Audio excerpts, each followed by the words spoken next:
Hydration makes me feel better, think better, have more energy. And that's why I love Drip Drop. That's dripdrop.com, promo code Achiever, and get 20% off. I tried IM8 a few months ago, and I feel amazing because after all, energy is all we have. And when we have energy, you can go to im8health.com/achiever right now, or click on the link in the description and use code Achiever for a free welcome kit, 5 free travel sachets, plus 10% off your order. Go to monarch.com and write your own money story. Use code Achiever at monarch.com and get your first year of Monarch Core at half off. If you're trying to grow globally, you know that there's compliance and paperwork and a lot of things that you need to worry about and you need help with. And that's what Pebble is here for. But right now, there's a limited time offer that makes it even easier to get started if you're growing globally. Just go to hipebble.ai before it's gone. That's HIPEBL.ai. Terms and conditions apply. With Shopify, nothing stands between your idea and a real business. So go make it one. Start your free trial at shopify.com/anxiousachiever. I use Whatnot for live, connected community shopping for everything from jewelry and high-end fashion to collectibles and fun things. Just search Whatnot, WHATNOT, in the App Store. When my business was growing fast, I was still small and I didn't have the budget to hire a full-time designer for all of our presentation needs. And I turned to Upwork and I met Wasim, who created the most stunning visual presentation for a huge global client that I really needed to nail. And after that experience, Wasim and I worked together for years. Upwork is your one-stop platform to find, hire, and pay expert freelancers across web and software development, data and analytics, marketing, business operations, and more. Upwork really helps grow your business because you can get fast, trustworthy access to specialized talent across 128 categories. Just visit upwork.com right now and post your job for free. That's upwork.com to connect with top talent ready to help your business grow. That's Upwork, work.com, upwork.com. I'm Maury Aarons-Mele, and this is The Anxious Achiever. What if the thing that you're most afraid of, not knowing what comes next and imagining the worst, is actually the condition that makes growth, creativity, even a meaningful life possible? My guest today is Simone Stolzoff, and he's author of 2 books that together make a pretty radical but cool argument about how we should relate to work and identity and uncertainty. And as an anxious achiever, you might have a lot of feelings about them. His first book, The Good Enough Job, made the case that we've become dangerously overinvested in our careers as a source of who we are, our identity, and that when the job might disappear, our sense of self goes with it. And maybe that's not a great way to live, and we should think about, like he says, diversifying our identity. And Simone's new book, How Not to Know, goes deeper into the psychology underneath uncertainty and what it costs us. Simone is a former journalist and designer who has thought more carefully than almost anyone about the stories we tell ourselves when the future feels uncomfortable. And right now, with AI reshaping entire industries and layoffs hitting without warning and a general sense that it's kind of a mess and the old rules don't apply, I think his timing is pretty good with this book that will help us understand how not to know. We talk about the 3 traps that keep us addicted to certainty and why diversifying your identity might be more important than diversifying your income streams. And his grandmother's bicep. I'm serious. It's a great story. You'll understand when we get there. Simone, welcome. Welcome to the show. I've got you in the middle of your book promotion, so I'll try to make it spicy for you. Thank you so much. And I probably will try to not make it too salesy for you. I appreciate it. Well, you've got your book in the background. That's awesome. So everyone should go buy it. That's my pitch. There we go. You have this lovely anecdote in your first book about your grandmother, I think it is, in Italy. Yeah. And she pulled espresso hmm for a Yeah, quite living. literally, she worked in the days of manual espresso machines. And so what I say is it's sort of like an allusion to that famous quote about how my grandfather was in the army, so my father could be an engineer, so I could be a poet. And I think there's some version of that in my own family history where my grandma did not look to self actualize through her work. She worked at a cafe in the small town in Italy that she grew up. And the reason the pulling the lever is important is because she had one large bicep and one small bicep. She That was sort was of my like half favorite. Popeye. And then my mom, became a therapist, a psychologist, and moved to the United States. And then I was able to grow up and literally become a poet. Well, I studied poetry in college. Now I guess I'm more of an author. But the reason why I use that anecdote to open the Good Enough Job is a fewfold. One, our contemporary notions of using work as our primary means of self actualization or meaning is relatively new, Mhm. and it's also relatively American. There Mhm. are lots of cultures that have higher priorities, like religion or family, that supersede sort of the need for work to help us become our greatest selves. And the second is that it's relatively new in that the argument I make in Good Enough Job is that there's been a decline in some of these other institutions, like organized religion, but also neighborhood and community groups that once gave people a sense of meaning and identity. The question, what do you do to my nonna, would fall on deaf ears. Her work was her livelihood, it was not her life. And so in the book, I sort of trace how we got to this point, how work has come to be such a central source of meaning and identity and community for so many people. And I used her as an example just to show that it hasn't always been this way.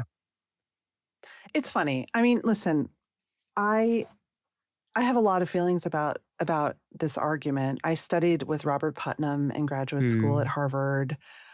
I believe in the power of the third place and community ties and all the things that bond us and make us feel like we belong. But there is a piece of me that wants everyone to find the joy of craft. mhm, And when you can get paid for that, I mean, you must admit, it feels amazing. mhm. It feels amazing. And it also comes with the risk of that identity being taken away from you. So, for example, my book came out in the middle of the pandemic. I talked to so many people who, like you and me, had found what they thought was sort of their calling, a vocation of sorts, only to be unceremoniously furloughed or let go by their employer who they thought would once, look out for their best interest. And so the argument isn't necessarily against finding meaningful work or alignment between how you earn a living and how you want to be spending your time. It's an argument against treating your job as a suitable substitute for your identity.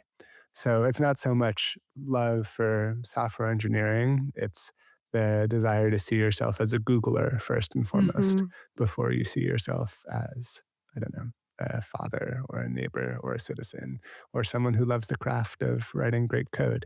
And so the argument isn't necessarily as extreme as like care less about your work or don't follow your passion. It's more about the value of diversifying your identity. So Mhm. rather than having all of your eggs in the work basket, how can you see your work as part of, but not the entirety of who you are? I understand that. I think also, though, that any piece of your identity that is aligned to something external can Mhm. be taken away from you at any time, Yeah. sadly. You speak with people who've been through divorce or who've lost a spouse, and that's a piece of wonderful identity that. So I understand that. And I also, I've interviewed a lot of lawyers, for Mhm. example, and being a lawyer, not tied to an institution, but being a lawyer, the spirit of inquiry, the values of justice, and everything behind that identity is really powerful. Mhm. And it comes with a lot of baggage and expectation. Like it's Yeah. it's a, it's a it's a tricky one. Yeah. And it comes with a lot of time and the opportunity cost of that time as well. And, I think the sort of losing a spouse or going through divorce is particularly resonant for me. My parents are divorced, and I think one of my big fears, sort of core wounds, will go straight into the therapy session, is this fear that if I commit to anything, that will be taken away from me. And I think that's part of what makes decision making so hard for some people. It's the moment you make a decision, you're sort of foreclosing on all these other options that you might have chosen. And so when you choose to marry Joe and not Sally, or you choose to take job A over job B, in the immediate aftermath of that choice, it can feel like a loss Yeah. because you are intimately familiar with what you're giving up, and you're not yet in close proximity with the benefits of the choice that you have made. And yet, to be a human being is to have to make choices. One of the quotes that I love from the book is from this psychologist named Rollo-May, and he says that commitment is healthiest not in the absence of doubt, but in spite of doubt. It's that we have our doubts, we have our insecurities, and yet we have to be willing to transact. We have to be willing to make choices in spite of those doubts. Yeah. And in some ways, reckoning with the doubt or the fear of your loss is what helps you refine your character. It's what helps you make choices that are in line with the type of person that you want to be, because there is no certainty. There is no sort of guaranteed outcome with the majority of the choices that we make. So I have The Meaning of Anxiety on my shelf right here by Rollo Mm, May, and it's there it's you go. a book that I treasure, and it's part of the reason why I love anxiety. And we talk about your new book because I think that anxiety is such a gift in many ways, Mm, because although it is a very ancient thing, it's also a signal alerting mhm. us to something that we care about being on the line. And I feel like that's an essential piece of our humanity as well. I mean, when I gave birth to my first child many years ago, my mom said, "You're a hostage to love." Mm, You make the choice to create another human being, and you make the choice that every day you might lose that human being that you love more than anything. Like, I think Rollo May would say, like, that is the existential state of human, and it creates a hell of a lot of anxiety. totally. I mean, you talk about skin in the game, I mean, I think this is one of my critiques of so much of the sort of longevity movement or the desire to Mm, live forever. I think part of the reason that life is meaningful is that it's not permanent, and I think we can live in this death denying culture, or try and take the serum that will make us live for 5 years longer or whatever. But the great benefit of facing our mortality, the great benefit of looking at our anxiety or looking at our loss head on is exactly what you said. It makes it plain what we care about and how we should live our lives. I'll tell you just a brief anecdote from my personal please. life that sort of bridges the first and second book in, I think, a nice way, which is I was 28 or 29 years old. I was writing for The Atlantic. I had a cushy magazine writer job, and a recruiter from this design firm called IDEO reached out to me. And I sort of passively went through this interview process, and I found myself at this sort of crossroads. And there were these two paths that opened up in front of me. There was sort of Simone the journalist and Simone the designer. And on one hand, it's like, woe is me, the agony of deciding between two attractive job offers, like world's smallest violin. On the other hand, the decision felt so existential, and I could not make up my mind for the life of me. Like, for a period of weeks, I would talk to everyone I knew about it, like my Uber driver, my yoga teacher, like, which job should I take? I was insufferable. I was like a really bad friend, a really bad partner, because I was so like self-obsessed. And I think there were two sort of insights that came out of that period of tumult for me. The first was that my identity and my job had become so entwined, Mhm. and it didn't feel like I was choosing between two jobs. It felt like I was choosing between two versions of me. And in some ways, that's like the central insight that led to my first book. And the second was that I was looking for certainty where there was no certainty to be found. I thought that if I just, banged my head against the wall at the right angle, I would know exactly what was the perfect job for me. When in actuality, like, how could you know when you're, standing at that career crossroads, or if you're in that liminal space? I'm sure, some of our listeners have been in similar decision points, and there isn't like a framework or a pro con list or a heuristic that you can use to make some of these decisions. in your life for you. You have to be willing to, as Rollo-May says, commit in spite of your doubt.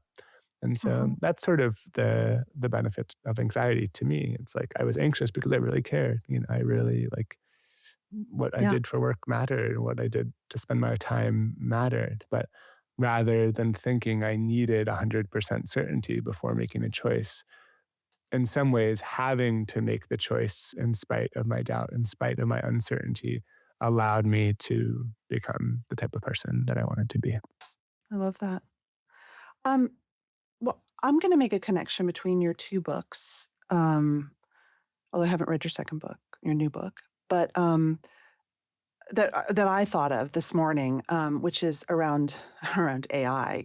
Mhm. And I'm going to use AI more as a symbol than an Yeah. actual thing, because I think AI is actually a symbol, Mm. which is that in this age where AI is being seen as an existential threat to our livelihood and actually to the identity that we attach to work.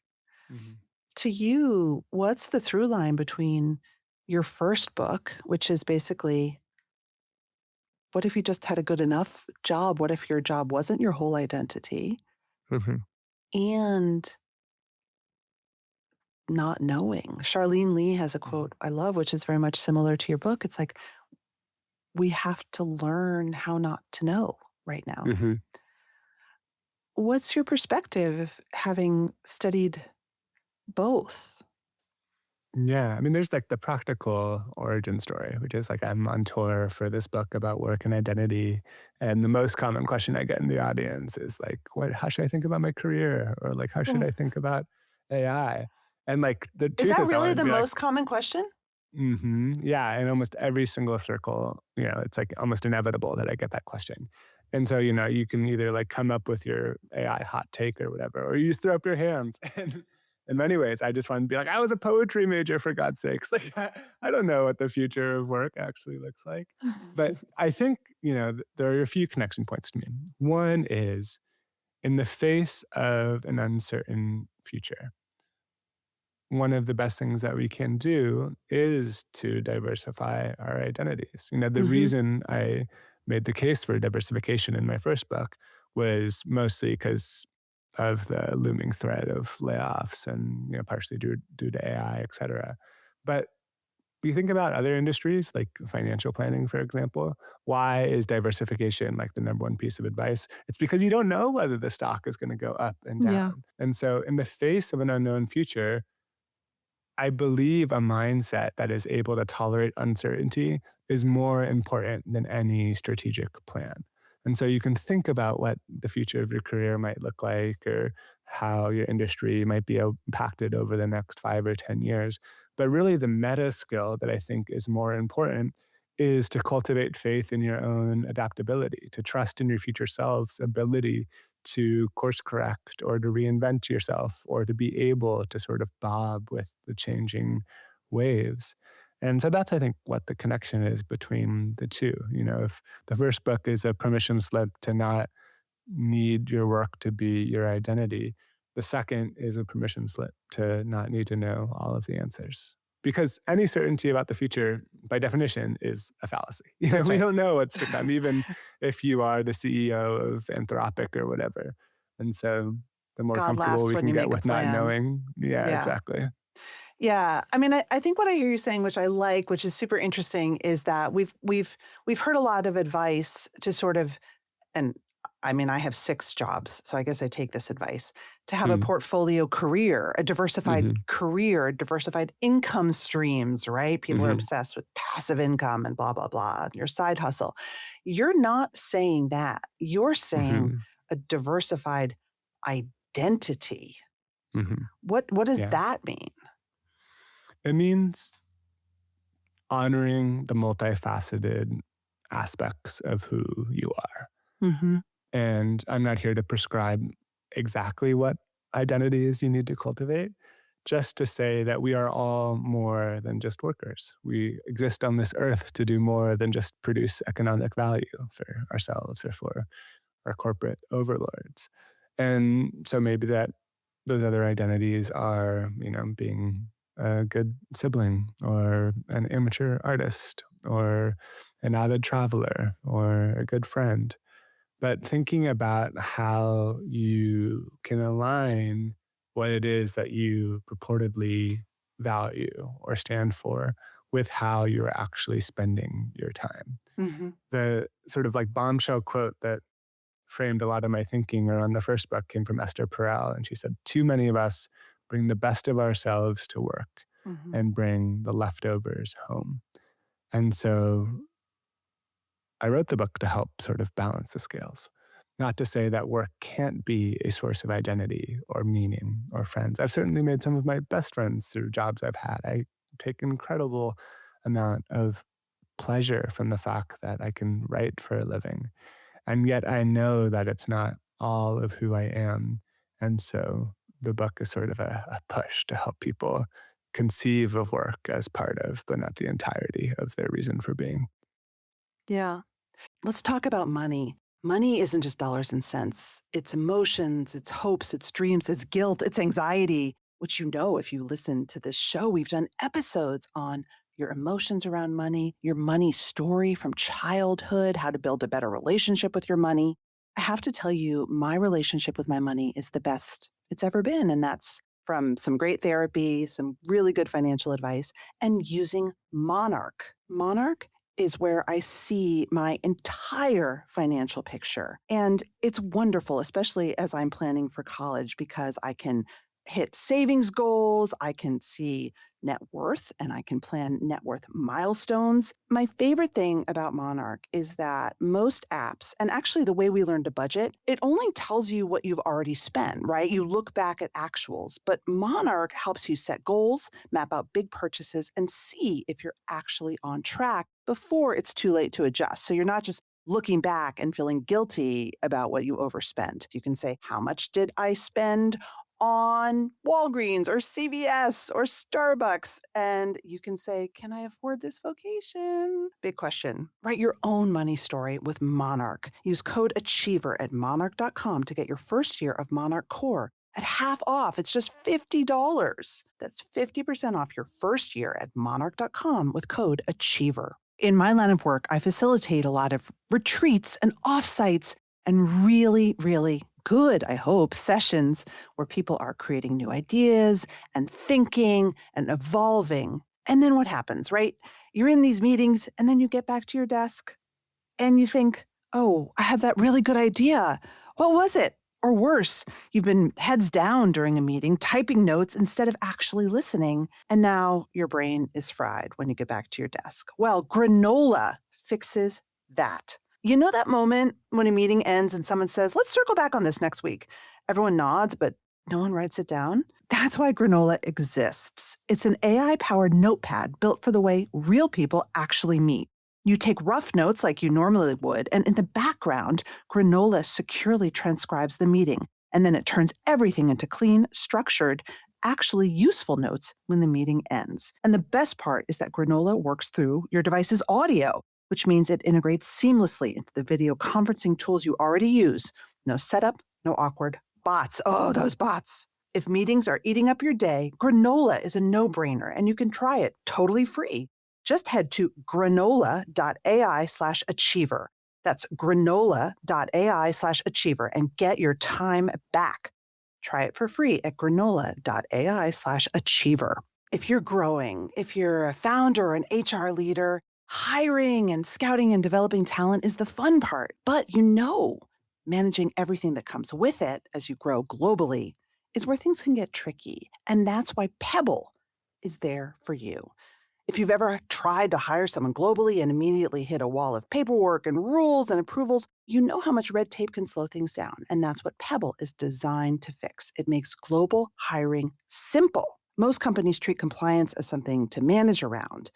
By building a decade of experience directly into its platform, Pebble removes the fear of mistakes and dreaded regulatory blind spots. And instead of juggling separate tools for contracts, payroll, benefits, and compliance, Pebble brings everything together in a simple platform. There's a special offer for podcast listeners. Pebble is normally $399 a month per employee, which is a no-brainer for what you get. But right now, there's a limited time offer on their site, and it makes it even easier to get started. Just go to highpebble.ai. That's high, H-I, pebble, P-E-B-L.ai before it's gone.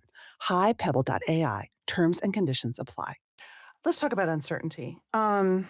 What is the central thesis? I mean, you may have sort of shared it, but share it very succinctly. The thesis of your new book, How Not to Know, and how do we cultivate the practice of not knowing? The thesis is that certainty closes our minds, and not knowing or uncertainty allows us to stay open. And I think, particularly in today's day and age, we see so much false certainty get peddled around. Whether it's you turn on the TV and there's someone predicting exactly when the market's going to crash, or who's going to win the game, or who's going to win the election, or if the Democrats are going to flip the House, and then you open your phone and social media, it's like, this is the way to sleep train a 6-month-old baby, or like, if you do not eat this superfood, you will die. And there's just like this obsession with certainty. And you can see the allure, I think most extreme example is like a cult. What does a cult promise its members? It promises its members certainty that if you just follow this protocol or these steps or this guru, then you will get your desired outcome. You will go to heaven. You will get financial riches, what have you. It's attractive, of course, like rather than have to wrestle with the messiness of figuring out what you care about, it's easier to buy a value system off the rack. The problem is that it's easy until it isn't, and the book actually profiles someone who was wrestling whether or not to leave the cult. And that's what she told me. She was basically like, it was great to have this sort of built-in community and this like one way of seeing the world and this very narrow lens. And then it came in contact with reality, and I had to sort of rebuild the pieces of who I was after everything shattered. And I think our obsession with certainty is the root cause of so much of our mental ailments, so much of our political polarization, our assumptions that we know everything about someone based on who they voted for in the last election, or our unwillingness to go outside of our comfort zone because we would rather the sort of certainty of what we know than the potential learning and growth of what happens when we step outside of our bubbles. And so, in the book, I break it down into sort of 3 categories. There's comfort, hubris, and control. Originally, I called them the 3 horsemen of delusion, but my editor didn't like that. Oh, So I I like call them that. like the three certainty traps, the things that keep us wedded to certainty when reality is often much more uncertain and messy. And the first is comfort, our desire to maintain the status quo. We all have a friend who's in a relationship that they know isn't working for them, or in a job that they hate, but they would rather stick with the devil they know than have to confront what they might discover outside. The second is hubris, this tendency to feel like we know more than what we do. The the know-it-all CEO, or the person who is overly confident about something that can't have a certain outcome. And I think we see this a lot from our leaders, but what we really need to do is trade some of that hubris for humility, to be more willing to admit what we don't know, especially in kind of a business or work context. And the last is control. And I think that is the root cause of so much of our anxiety, is the desire to want to know exactly what the future holds for us, the desire to want to plan everything. We are unique as a species in our ability to sort of both predict what is to come and plan for these potential futures. And yet when we spend too much time trying to control, we can sort of lay these mental tracks into oblivion, just go to dark places in our mind. And so it's about finding the middle path. Yes, we need some certainty, and actually having some certainty allows us to be better holders of the uncertainty. But we can't expect a certain future, because the truth is no one really knows what is to come. Mm-hmm. What do you think about that aspect, though, that we're sometimes fighting with our biology? and our Hmm. our Yep. chemistry when we're trying to lean in to uncertainty. Yeah, I mean, you think about this biologically, if an ancestors in the jungle and they hear a rustling in the bushes, they don't know the source of that noise, it could be lethal, like it Mm-hmm. is really could be the difference between life and death. And that is our wiring. That is our sort of natural tendency. I And mean, we that's have, Rollo May's big thesis, right? Is that yeah, we evolved, as he says, men who had to run from tigers.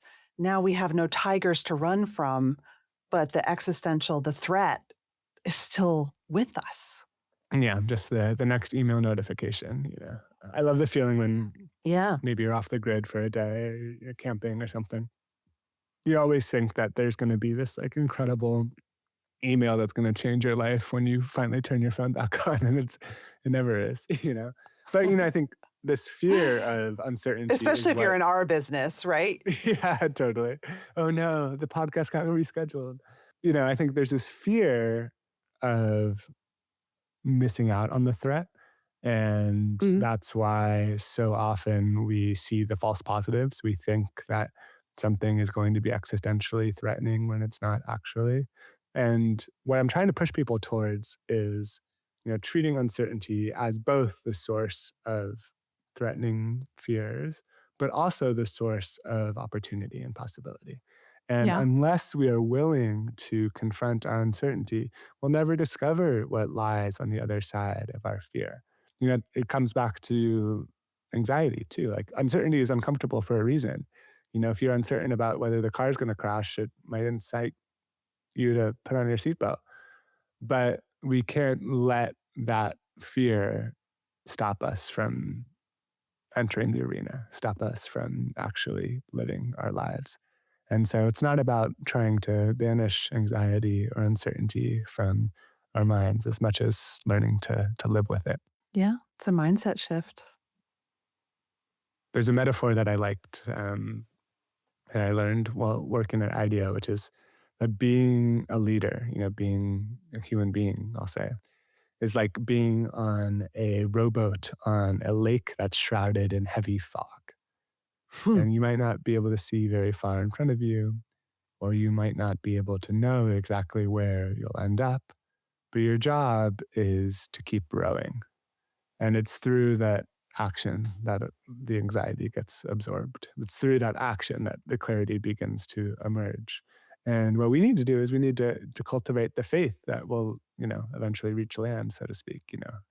Remember, you're in a Mhm. lake. You're going to reach land eventually.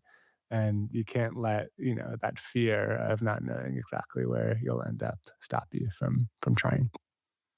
So when people ask you the question about, I have so much uncertainty, both of like, what's going to happen in a month and will my child ever be able to get a job ever? Hmm. And it's hard for me. What do you say? Yeah. I mean, there's sort of two types of uncertainty that I see in my mind. One is acute uncertainty. So this is like uncertainty that will be resolved. You'll get an answer. And then there's the more sort of ambient uncertainty, which is like these Hmm. existential questions about whatever. And I mean, acute uncertainty is really difficult to deal with. There's been a few studies. One showed that people would rather have an 100% chance of receiving a painful electric shock than have a 50% chance. They would rather like a certain bad thing happen than have to grapple with the ambiguity of not being sure.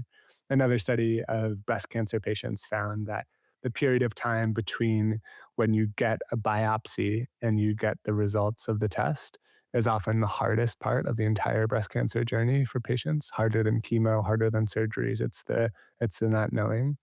And so with like pieces of acute uncertainty like that, I often like to think about like a decision tree. And at the Hmm. top is the question like, can you do something to control the outcome? So for example, you're a senior in college or a senior in high school, maybe like you're not sure where you want to go to college, where you'll get in, you're really anxious about it. If you haven't like submitted your applications yet, do what you can to submit the best application possible. Do what you can to Right. control the outcome. And then if you've done what you can to control the outcome, can you plan for multiple potential scenarios? Can you do some sort of contingency planning as opposed to just getting overly fixed on one vision for your future? So maybe you say, I hope I get into this school, but if I don't get into that school, what are the silver linings if I go to that school? Or if the worst case scenario happens, I don't get to any of my top choices. Is there a backup school, et cetera? How can you think about multiple possibilities for yourself? And then one layer deeper, it just comes down to acceptance. Comes down to how can you regulate your nervous system and be able to wait. There are things that you can do like brace for the worst. There's a lot of research about the psychological benefits of actually thinking about the worst case scenario and how you might respond to them. There's been some interesting research about yoga and meditation, these different ways to sort of ground yourself in the waiting game, or Mhm. another body of research around flow state activities as a form of distraction. Yeah, there was an interesting study where they were giving people a test and then waiting for them to receive the results of the test. And they broke the participants into 3 groups and gave them each a game of Tetris. And one was really easy, one was really hard, and one was sort of like right at the brink of their challenge. And the people with the easy game and the hard game had a really hard time waiting, but the people who were like being challenged by the game like fell into a flow state and were able to like Mhm. better cope with not knowing. And so, these are all tactics, but I really think at the end of the day, it comes down to, separating what you can and you can't control. Yep. And then we can talk about the sort of ambient uncertainty of the sort of existential questions as well. But maybe that's a good time for me to shut up and let you ask another question. It's just, I mean, I think we all know that feeling. It's the worst feeling in the world when you're waiting for potentially bad news. Yeah. And, you know, from a workplace perspective, I see companies making it so much worse because they'll say, we're going to have layoffs in a Hmm. month, in 3 Hmm. months. We don't know exactly when, but your manager will tell you. Yeah. And they're sort of like intentionally wielding that fear.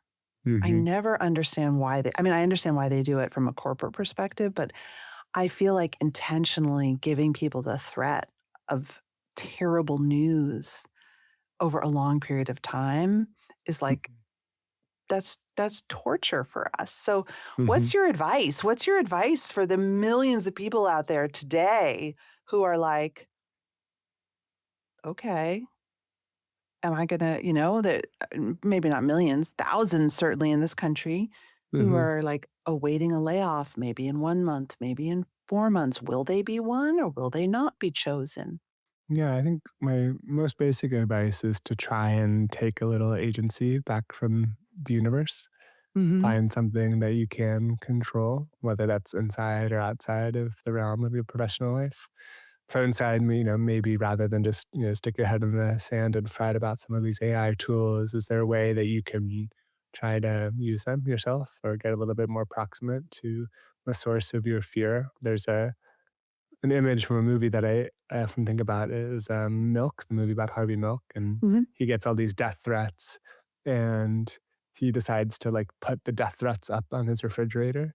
And what he says is basically, when it's here, when it's visible, it has less control over me. But when it's in the drawer and I'm trying to suppress this fear, that's when it really controls my life. Wow. And so I think there's a lot of wisdom there, and you can Hmm. benefit from being Hmm. able to think about, okay, what are the things that I can do? Can I have a conversation with my manager? Can I, try and think about, hey, how I might be, part of the solution as opposed to just worrying if I'll be redundant.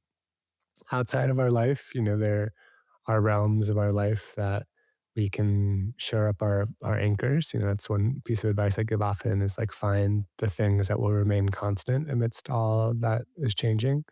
And whether that is, a commitment to a partner or to a place or to a certain activity, what are the sort of things that will be the boulders amidst all the changing winds, the things that you hope will not be changed, even if, the robots show up with pink slips.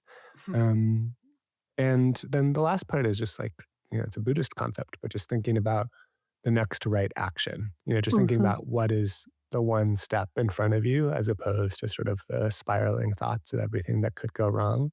Asking yourself also what could go right and what can I have the agency to do to help find that sort of optimistic outcome as opposed to just the natural tendency to catastrophize or to think about all the things that can go wrong. But I'm right there with you. Like I'm a nonfiction writer. It's one of the things that AI does the best. And the last thing is just like, how can you find the others? How could you find community? Yeah. And so you're not just handling this alone. Let's talk about money. Money isn't just dollars and cents. It's emotions, it's hopes, it's dreams, it's guilt, it's anxiety, which if you listen to this show, we've done episodes on your emotions around money, your money story from childhood, how to build a better relationship with your money.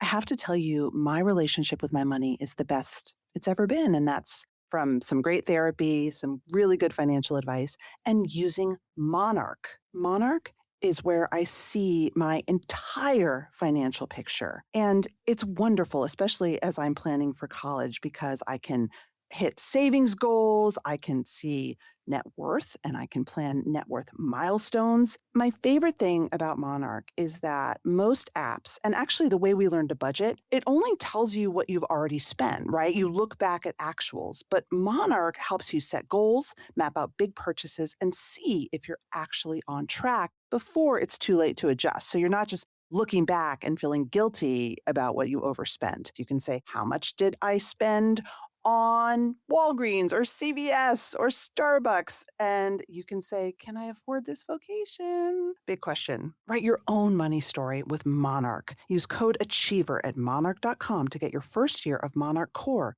at half off. It's just $50. That's 50% off your first year at monarch.com with code Achiever. In my line of work, I facilitate a lot of retreats and offsites and really, really good, I hope, sessions where people are creating new ideas and thinking and evolving. And then what happens, right? You're in these meetings and then you get back to your desk and you think, oh, I had that really good idea. What was it? Or worse, you've been heads down during a meeting, typing notes instead of actually listening, and now your brain is fried when you get back to your desk. Well, granola fixes that. You know that moment when a meeting ends and someone says, let's circle back on this next week? Everyone nods, but no one writes it down? That's why granola exists. It's an AI powered notepad built for the way real people actually meet. You take rough notes like you normally would, and in the background, Granola securely transcribes the meeting, and then it turns everything into clean, structured, actually useful notes when the meeting ends. And the best part is that Granola works through your device's audio, which means it integrates seamlessly into the video conferencing tools you already use. No setup, no awkward bots. Oh, those bots. If meetings are eating up your day, Granola is a no-brainer, and you can try it totally free. Just head to granola.ai/achiever. That's granola.ai/achiever and get your time back. Try it for free at granola.ai/achiever. If you're growing, if you're a founder or an HR leader, hiring and scouting and developing talent is the fun part. But managing everything that comes with it as you grow globally is where things can get tricky. And that's why Pebble is there for you. If you've ever tried to hire someone globally and immediately hit a wall of paperwork and rules and approvals, you know how much red tape can slow things down. And that's what Pebble is designed to fix. It makes global hiring simple. Most companies treat compliance as something to manage around. By building a decade of experience directly into its platform, Pebble removes the fear of mistakes and dreaded regulatory blind spots. And instead of juggling separate tools for contracts, payroll, benefits, and compliance, Pebble brings everything together in a simple platform. There's a special offer for podcast listeners. Pebble is normally $399 a month per employee, which is a no-brainer for what you get. But right now, there's a limited time offer on their site, and it makes it even easier to get started. Just go to highpebble.ai. That's hi, H-I, pebble, P-E-B-L.ai before it's gone. Highpebble.ai. Terms and conditions apply. To me, community, it's so funny. This happened to me this morning, actually. Um, I I've just been having a rough year. I've had a lot of health stuff for me. My son smashed his knee. Work has Mm, been so up and down. Like, it's such a weird time. And I found myself just I run towards depressive in despair. mhm. And this was in January. And then it got really bad in March. And I thought, I have no control over so much right now. I was also awaiting a breast cancer diagnosis. Mm. And I thought, back to my values. Mm-hmm. And my biggest value in life is generosity. Mm. Like the single biggest value that I try to live by is generosity. And I thought, okay, I'm going to give my time to people if it's helpful. Mm. I have a lot of hard skills because by training, I'm a political consultant and marketer and digital expert and content creator and stuff. So I was like, you know what? I'm going to be generous, not for their Mm-hmm. sake, but for my sake.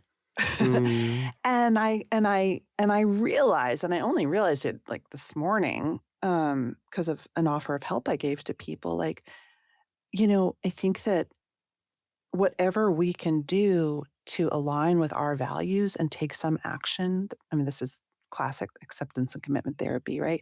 Mm-hmm. Is the thing, because when you're in the swirl, it's so personal, right? And it's Mm-hmm. like, oh, you can get so stuck. So it's like Mm-hmm. anything you can do to align with one of your values and go outward. Although Mm-hmm. some people might want to go inward. They might want to go on retreat, or they might want to dive into spiritual text. I don't know what you think about that. I love it. I think values are a great example of an anchor. Those are things that Yeah. no Yeah. market or boss or, jobs report can take away from you. I remember in the first book, I spoke to a lot of sort of like type A overachievers. And there's this one woman in particular, Liz, who, she was a D1 athlete. But actually she was two-time, she both swam and was on the water polo team. And then she did, Teach for America and like poured herself into working 80-hour weeks as a teacher, and then went to law school and, tried to graduate at the top of her class. And then in her mid-20s got diagnosed with a chronic illness that she went from basically like, swimming 4 hours a day to her mom spoon feeding her chicken soup in bed. Oh. And I think one of the big things that you learn, or at least that I learned from the chronic illness community, is the value of defining yourself by your evergreen traits as opposed to just your accomplishments. And so she started to see herself as, I am a generous friend. I am kind in my interaction with strangers. Mm. I will show up for the people that I care about, et cetera. And kind of similar to you, like connecting back to those values. And that's what she had the power to control. Like she didn't Yeah. know whether she would have enough energy to make it through a 9-hour day, or whether she would make partner at her law firm, or whether she would have the capacity to show up intellectually as the best version of herself. But she regrounded herself in those evergreen characteristics. And that's what helped her find solid ground. And I think about that often. It's one of those things where like we can learn from the extremes for what we might be able to apply to ourselves. Even if you don't have a chronic illness, are there ways in which you can think about your values or think about those evergreen characteristics that actually supersede any sort of resume virtue that you might have? I think, oh God, that's really beautiful. That's really beautiful, and that's an admirable trait. Because I'm curious what you think. Also, you mentioned the power of just like the power of catastrophizing a little bit, Mm-hmm. like exploring the catastrophe. What do you have stories of that, or have you personally experienced that when things feel really uncertain? Yeah, I mean the canonical study is for students who are about to receive the results of a test, and where your mind can go is like, I failed this test. Like of course I got an F, and then when you get your B plus or whatever, you're pleasantly surprised. And the tendency is called bracing for the worst, and it can be psychologically adaptive in certain situations. The problem is when it becomes an obsession where you're just thinking about the potential downside of any situation and you're not thinking about the potential upside. So one personal example, my wife's a teacher, I'm a writer, we live in San Francisco, we're not sort of raking it in financially, and the city is getting very expensive. And so I've been like anxious about like my ability to be a provider, give my son opportunities. And I had a friend who was like, have you run the numbers? Like, have you actually like budgeted what you Yes. need to live your life and what you're hoping to save? And it was this huge mindset shift because I always thought budgeting was about like pinching pennies and like, you know, being very disciplined. And it was incredibly freeing to like understand exactly how much money I needed to live and my marginal costs and how much money I wanted to put away for retirement. And it actually made me more comfortable spending my money because I was like, oh, I do have like, $400 set aside for meals out and entertainment this month. And I think that is like a mental accounting that we can apply to other facets of our life as well. I think sometimes our anxiety is most oppressive when it's amorphous, but when you That's can right. like name it and understand the fear that's underneath the worry, then you can tame it a little bit more. I wrote a great book about that called The Anxious Achiever. Just Yeah. which hopefully my audience, if you're listening and you haven't read The Anxious Achiever, please read The Anxious Achiever. Yes, I went down a rabbit hole of financial therapy about 5 years ago. I became Hmm. obsessed with this field of financial therapy, which is an awesome. I mean, that sounds like a great job to me. But anyway, Hmm.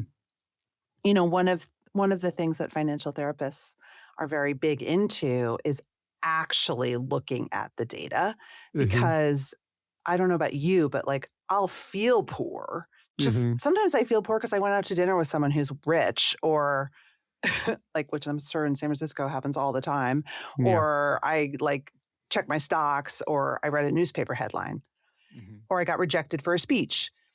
And, the power of actually looking at the data and running the numbers is kind of the first step towards healing, Mm. which I guess is kind of the opposite of uncertainty, but maybe an example of what you're saying of giving yourself control and agency where you can, you know, um, so that you feel a little bit more buffeted. Yeah, very much so. I think about the Serenity Prayer. You're probably familiar with it, but it's like very popular in addiction communities, and it's the upshot is like, God grant me the serenity to understand what I can control, what I can't control, and the wisdom to know the difference. And I think part of what running the numbers is like it's something you can't control, Yeah. and like there's the metaphor that I think about. My wife and I, before we had our kid, where we were looking at different houses and we were thinking about like, okay, can we afford to buy a house? And we have a family friend who's a contractor, and he came to look at a house with us, and it's this 4-bedroom house. It's beautiful, and he's like, the house is great, but what I think for you guys is that you should get what you need. And he was talking about it from like, a housing standpoint. Like we probably don't need a big 4-bedroom house with a backyard and stuff like that. But I do think the sort of like get what you need when you need it mentality is helpful because like I do have faith in like my own ability to like make money. And if it like push came to shove and I like was really feeling strapped, or like Luca, my son, like really wanted to go to that expensive summer camp, like I could probably find a way to like find the money to pay for him. You And it's would. just about like accepting the trade-offs that I've chosen to bear. There's this great New York Times op-ed from a few years back called Why You'll Marry the Wrong Person. And it was by Alain de Botton. And the argument was basically like when we think about potential suitors or partners, we love to romanticize like their great traits. But maybe a better question is like, in what ways are they crazy? And in what ways are you crazy? And is that like a type of crazy that you're willing to put up with? I think the same issue with jobs. Like every job has its downside. Like we work for ourselves. It sucks to have to like sell to our community and to like make content when we're not really feeling it. But that is just like the cost of doing business. And there are enormous benefits of being able to control our own time and not go to meetings that should have been emails. And sometimes I romanticize, oh, it would be really nice to like work on Wall Street and have that stability. But I'm not thinking about like all of the downside trade-offs that would come with that path as well. Totally, totally. I love it. Is this the kind of crazy?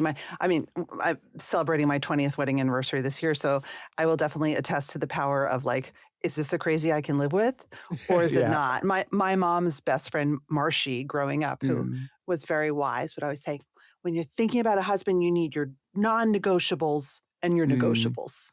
yeah. Like, I love does he that. have does he have good teeth and hair? Yeah, negotiable, you know, like, totally. I thought that was really funny. And I think you're right. It's like very true. It's very true for life. But, Mm, I do believe I'm going to give both of us just a little pushback as we close, which is like, we're talking about this in a way that assumes that human beings are rational and that our hmm emotions are rational and that we can cultivate all these great skills and we're all going to be self-actualized. What do you say to most of us we're just like trying to get through the day and like turn on Netflix at the end and not think about it? Yeah, at first I relate, like I know, right? so many days I just want to like throw up my hands and say uncle. And it's like, why do I have to deal with like this poly crisis of like these wars and this, like climate change and this fear about the world that my son is going to inherit and like Yep. whether I'll be able to make rent next month. Um, but what I'd say is like, imagine the alternative. Like Hmm. imagine a life where everything was written, where we were Mm-hmm. all sort of on these conveyor belts going toward a known destination. I don't think it would be as magical or fun. I think the uncertainty is what gives our life texture. And yes, it Yeah. can be hard to deal with. And, I don't want to, like, sometimes I push back against the phrase of like embrace uncertainty. It's like imagine me giving this book like how to not know to like someone fighting on the front lines in Ukraine right now. It's like fuck you, like Fuck you. Yeah. embrace uncertainty. No, uncertainty sucks. Like why would I want to embrace that? But I do think that like a life that is certain would not be as meaningful, and no movie would ever have come without a spoiler, or like no first date would ever have the sort of uncertainty, the butterflies of maybe so, and that's what makes life worth living. That's what makes this, even the path as like a self-employed entrepreneur. Like there's lots of aspects that I wish were different about it, but part of the fun is the adventure, is the figuring it out. And I guess that's my goal with the book, is that people can reframe uncertainty as something that might show them something that they didn't know about themselves, about the world. Hmm. And our fear doesn't keep us from trying. I would argue, and I would say most like anxiety scholars would argue that without uncertainty, we would never evolve. We would never innovate. Mm, We wouldn't have the wheel or cars or, you know, all the things that we innovate in times of struggle and crisis and not knowing. Like, I kind of feel like uncertainty, unfortunately, and anxiety is the human condition. And hmm the only thing we can do is be like, okay, like Yeah, this that's the is where base I'm case. at. Yeah, This that's is what it where means I'm to be a at. human being. I mean, Yeah. I think about this in terms of like art often, like fine art in Mm. particular. Like imagine you're a painter and you get to a point in your painting where you're like, I'm not sure exactly what is to come. If you let that voice in your head of like anxiety or uncertainty like really drive the car, you're likely to find like the safe way out. You're likely Hmm. to like make something that's derivative of something you've done or someone else has done in the past. But if you want to make something that's like really original, you have to be willing to row through the fog. You have to be willing to get to that precipice of what you know and like keep going forward. And the same is true for scientists or entrepreneurs or just people who live creative lives. You have to be willing to keep moving toward what you don't know, because that's where the learning and the growth and the discovery comes from. You do. You do. It's so hard. Um, and when I reflect, Simone, I've been an entrepreneur for 20 years this year too. It's like a big year for me. I'm turning 50. I'm married 20 years and I'm an entrepreneur Yeah. for 20 years. And it's like when I look back at all of the dips and the valleys and the times that I thought I was literally going to have to sell my house, Mm, it's like you have to let it go. I mean, that's the only thing I've learned getting older. The only thing I've learned, yeah. but it's helpful. Yeah, it's beautiful. Maybe I'll end with a quick story, which Please. is I had this friend named Emily, And she's a therapist. She works with she's kind of like a therapist to the stars. She works with like entrepreneurs. That's how we met. Them. Oh yeah, through Emily, of course. And Emily has this great story about this time in her early 20s before she became, a mental health professional. And she was basically sitting by her mom's bedside, and her mom had just been given this potentially terminal diagnosis. And Emily was really struggling, and she was sort of riding this roller coaster of anticipatory fear and grief. And one day, a family friend of hers named Bill, who is an oncology doctor who spends a lot of time with people at the end of their lives, came to visit and said, Emily, how are you doing? And she said, honestly, not very well. I am terrified. I don't know what I'll do if my mom were to die. And Bill said, first of all, the version of you who will deal with that tragic event, if or when it ever happens, will be born into existence in that moment. And she will have more context, more information, and be better equipped than the version of you today. You have to trust in your future self to handle your future problems. And I love that idea of, a past version of Maura was really anxious about whether she would find a partner or whether she could afford her house. Oh, she was anxious about everything. or whatever. And that's the data, that's the evidence. And the current version of Maura is anxious about, her kids' knee prognosis or what university will look like for them or what have you. And the future version of Maura will be the one who is a badass who will actually figure out how to get through those moments too. And if we trust our future selves to handle our future problems, that can allow us to be more present in the life that we're living today. Amen. Well, thank you. I wish you a good book tour. And thank you so much for sharing your time with us. Yeah, I love this conversation. There's a great sort of topic interlocutor alignment, which I'm always appreciative of. Yeah, the book's called How to Not Know, and you can find it wherever books are sold. Such a good title. Thank you. That's it for this week's show. If you like the show, follow us and tell your friends. And please leave us a review. It really helps the Anxious Achiever get found by people just waiting for our content. I'm your host, Maura Aarons-Mele. Lots more to come in the next episode.